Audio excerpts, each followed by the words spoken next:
Good afternoon, everyone. My name is Brian Nettles, the creator of bookofmormonheartland.com. Today, I want to go over two more words that I found in the Book of Mormon that have an Egyptian language connection, those two words being Antionum and Jershon. Now, before I go over the Egyptian language connection, I always like to point out these three verses that are found in the Book of Mormon, which tie the language of the Book of Mormon to Egyptian. The first one is 1 Nephi 1:2. It's at the very beginning of the Book of Mormon, where Nephi writes, "Yea, I make a record in the language of my father, which consists of the learning of the Jews and the language of the Egyptians."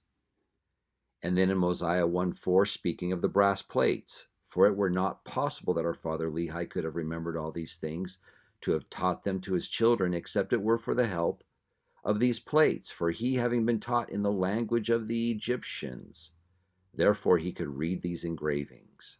Now, when we're in the book of Alma, we're in the middle of the history, and this is close to the time of the book of Mosiah, and they are trying to use the Egyptian language. Now, the city of Antionum was considered a strategic location and a protection site to the land of Jershon. Jershon is where the recently converted Lamanites, known as the anti-Nephi Lehis, lived. Once Antionum fell and became Lamanite, the anti-Nephi Lehis had to relocate to keep from being destroyed. So one of the things that it does not say in the Book of Mormon is when Antionum was established.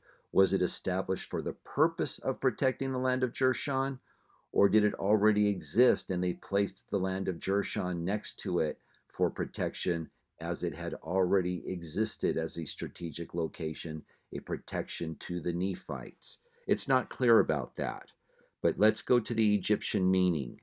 As you look at the Chicago Demotic Dictionary, I've got a couple screenshots here, and it says aunt, an alternative spelling, auntie. What does it mean?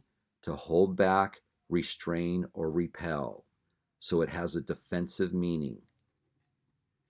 Onum, also a screenshot from the Chicago Demonic Dictionary. Onum means to go. Put it together. If you go here, we will repel you. Interesting. Now let's look at the word Jershon. Jershon also seems to have an Egyptian root.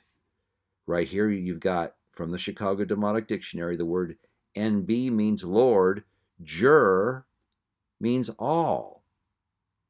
And then down below, another screenshot from the Chicago Demotic Dictionary, Shon means fruit tree. Put it together, all fruit trees. So wherever Jershon was, it must have had a lot of fruit trees there.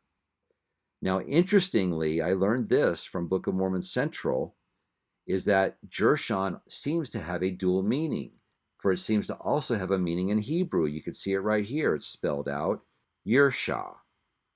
And lots of times, as you probably are aware, that in English, when we have the J, in Hebrew, it's going to be the Y. Yersha means inheritance. And if you so desire, go into bookofmormoncentral.org and look up the article about Jershon being called the land of inheritance. It's actually a very interesting article. So that concludes my presentation on Antionum and Jershon. I hope you learned something. If you liked the video, please click the like button. Please subscribe to the channel. And if you be willing, go to bookofmormonheartland.com and sign up for my email list. Have a great day. Bye-bye.